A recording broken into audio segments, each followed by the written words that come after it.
গত ভিডিওতে আমি সুইমিং করা পর্যন্ত আপলোড করি। আজকে বাকি পার্টটা আপলোড করতেছি। ২ ঘন্টার মতো আমরা বিচে টাইম কাটাই। এখন আমাদের মিড মর্নিং স্ন্যাকস এর টাইম হয়ে যায়। তাই আমরা নাস্তা নিয়ে নিই। আর আমাদের মিড মর্নিং স্ন্যাকস এ ছিল হচ্ছে একটা স্যান্ডউইচ, একটা কেক আর হচ্ছে এই ফিশ ফিঙ্গারটা আর একটা নরমাল জুস। এই ফিশ ফিঙ্গারটা এত মজা ছিল। যেহেতু আমাদের আনলিমিটেড স্ন্যাক্স ছিল তাই আমি আবার গিয়ে এই ফিশ ফিঙ্গারটা নিয়ে আসি প্লেট ভরে। প্রথমে কিন্তু আমি ভাবতেছিলাম শুধু আমিই নিয়ে আসছি, দেখি যে না, ওখানে বাকি মানুষগুলো নিয়ে আসছিল। সাথে আমি একটা ড্রিঙ্কসও আনি। এই ড্রিঙ্কসটার নাম কি হবে কে বলতে পারবেন? বলতে পারলে অবশ্যই কমেন্ট বক্সে লিখে যাবেন। এটা শেষ করতে যেহেতু টাইম লাগবে, চলেন আমরা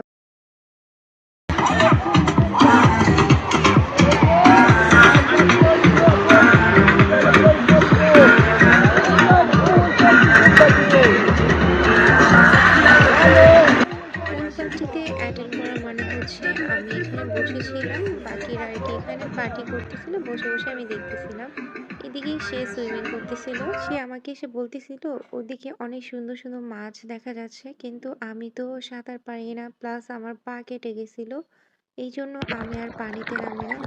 তাই বললাম যে তুমি কিছু ভিডিও করে নিয়ে আসো। সে অনেক কষ্ট করে আমার জন্য ভিডিও করে নিয়ে আসে। তো দেখেন ভিডিওটা, আপনাদেরও আশা করি ভালো লাগবে।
গোসল করে রেডি হতে হতে আমাদের লাঞ্চের টাইম হয়ে যায়। আমরা লাঞ্চ করতে চলে আসি।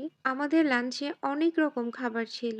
আমি শুধু ফ্রুটস আর হচ্ছে ডেজার্ট আইটেমটা আপনাদের সঙ্গে শেয়ার করতেছি। এইখানে খাবার বলতে গেলে হচ্ছে ইন্ডিয়ান ফুড আর হচ্ছে ইংলিশ ফুড যেটা বলে সেই টাইপের খাবার ছিল। যেহেতু বাংলাদেশি টুরিস্ট কম, এই জন্য বাঙালিদের জন্য ওইভাবে কিছু ওরা তৈরি করে না। এই যে মজার মজার ডেজার্ট গুলো ছিল, দেখতে কতটা সুন্দর লাগতেছে তাই না? কিন্তু বিশ্বাস করেন আমার না একবারের জন্য এটা খেতে ইচ্ছা করে নাই। কারণ এইখানকার ডেজার্ট গুলো অনেক বেশি মিষ্টি হয়। এইখানে দেখেন এটা হচ্ছে চকলেটের মধ্যে কিছু ড্রাই বিস্কিটের মতো ভেজানো ছিল। আমি জাস্ট খালি দেখলাম, খাওয়ার জন্য আমার একটু ইচ্ছে করতেছিল না। আরো অনেক রকম খাবার ছিল। ওগুলো যদি আমি ভিডিওতে অ্যাড করতাম, আমার ভিডিও আরো বেশি বড় হয়ে যেত। আমার হাসব্যান্ড আমাদের দুজনের জন্য এক প্লেটে করে খাবার নিয়ে আসছে। সত্যি কথা বলতে আমাদের পেটে একদম জায়গা ছিল না। তারপরেও আমরা খাবারগুলো টেস্ট করার জন্য আসি। কারণ এতগুলো টাকা দিয়ে আমরা এখানে আসছি। তো একটু তো টেস্ট করতেই হয়, নাহলে আফসোস থেকে যাবে যে খাবারগুলো টেস্ট কেমন ছিল। খাবার খাওয়ার মাঝখানেই দেখি যে আমাদের এখানে এই বকটা চলে আসে। এই বকটা আমি কিছুক্ষণ আগে বিচে দেখে আসছি। আমি ওকে এক পিস চিকেন দেই, ওটা ও নিতে যায় যখন তখন আমার হাতে আর কি ঠোকর লাগে। তো এখানকার ওয়েটাররা বলল যে এখানের যত পশু পাখি আছে তাদেরকে খাবার দেওয়া নিষেধ। আমি যে খাবারটা খাচ্ছি এইটা কিন্তু আমার কাছে অনেক বেশি ভালো লাগছে। প্রথমে ভাবছিলাম এটা হচ্ছে চিকেন ফ্রাই, পরে দেখলাম যে না, এটা হচ্ছে টোনা ফিশ ফ্রাই। চিকেন আর হচ্ছে ফিশ ফ্রাইটা খাওয়ার পরে খাবারটা আমার ফেলে দিতে হয়, যদিও খাবার নষ্ট করা ভালো না। খাবার খেতে অনেক কষ্ট হচ্ছিল তাই আর কি ফেলে দিছি। তো ফুডসের সঙ্গে আমার হাজবেন্ড কিছু ইয়োগার্ট নিয়ে আসে। ওই খাবারটা হজম হওয়ার জন্য আমি এই ইয়োগার্টটা খাই। ইয়োগার্টের সঙ্গে যে ফুড জেলিটা খাচ্ছি এটা কিন্তু পিওর একটা ফুড জেলি ছিল। খাবারটা শেষ করে আমি কোথায় আসছি বলেন তো? আমি কিন্তু আমার পছন্দের জিনিসটা নিতে চলে আসছি, তা হচ্ছে আইসক্রিম। আমি আইসক্রিম খাবো না তেমনটা কিন্তু হয় না। ব্যাপারটা এমন ছিল চুরি করে হলেও আমার আইসক্রিম খেতে হবে। তো আমি এখানে ম্যাঙ্গো আর স্ট্রবেরিটা নিয়ে আসি। এইটা মূলত আমি আমার হাসব্যান্ডের জন্য আনছিলাম। উনি এটা পছন্দ করে। এখন সে এটা খাবে না। তাই আমারই খেতে হচ্ছে। আমি পছন্দ করি হচ্ছে চকলেট আইসক্রিমটা। পরে তো সে আইসক্রিম খাইলই, তবে মাঝখান দিয়ে আমার চকলেট আইসক্রিমটা খাওয়া হলো না। আফসোস, আবার গেলে খাবো। খাওয়া-দাওয়া শেষ করে আমরা বিচের এই এরিয়াটাতে চলে আসি কিছুক্ষণ বিশ্রাম নেওয়ার জন্য। একটা বিষয় শেয়ার না করলেই না, আমার হাসব্যান্ড কিন্তু ১ মিনিট ৩১ সেকেন্ড পানির নিচে ছিল, তাও আবার কোনো প্রকার অক্সিজেন মাস্ক প্লাস হচ্ছে লাইফ জ্যাকেট ছাড়া। আলহামদুলিল্লাহ ৩০ মিনিট রেস্ট নেওয়ার পর আমরা আবার বের হয়ে পড়ি বাকি রিসোর্টটা ঘুরে দেখার জন্য। রিসোর্টের যে কোনো এরিয়াতে যাই না কেন, এখানকার অ্যাক্টিভিটি গুলো এত সুন্দর, বিশ্বাস করেন মনে হয় যে আমি এখানে থেকে যাই। আমাদের বোর্ডে যতগুলো মানুষ গেছে তাদের মধ্যে মনে হয় আমরা ২ জন পুরোটা রিসোর্ট ঘুরে, ঘুরে দেখছি। এইটা ছিল রিসোর্টের ওয়াটার ভিলা। ওয়াটার ভিলাটা এত সুন্দর ছিল যা বলার মতো না। এইখানে আসার জন্য কিন্তু অবশ্যই পারমিশন লাগে। যেহেতু এটা হচ্ছে প্রাইভেট জোন। পুরোটা রিসোর্ট ঘোরা শেষ হয়ে গেলে আমরা ঠিক আগের বিচে চলে আসি।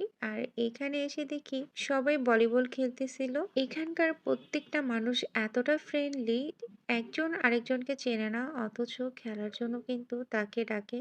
আমি আবার গিয়ে ২ টা ড্রিংকস নিয়ে আসি। একটা আমার হাসব্যান্ডের জন্য আর একটা আমার জন্য। ওনারটা খেয়ে উনি ওনাদের সঙ্গে খেলতে নেমে যায়।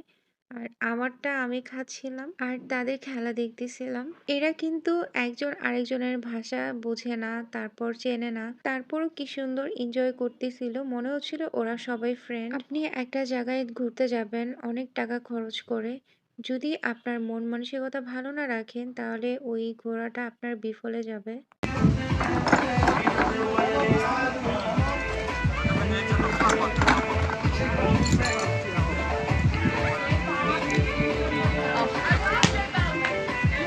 অনেক তো হলো ঘোরাফেরা। এখন তো আমাদের বিদায় পালা। আমাদেরকে নিতে আমাদের বোট চলে আসছে।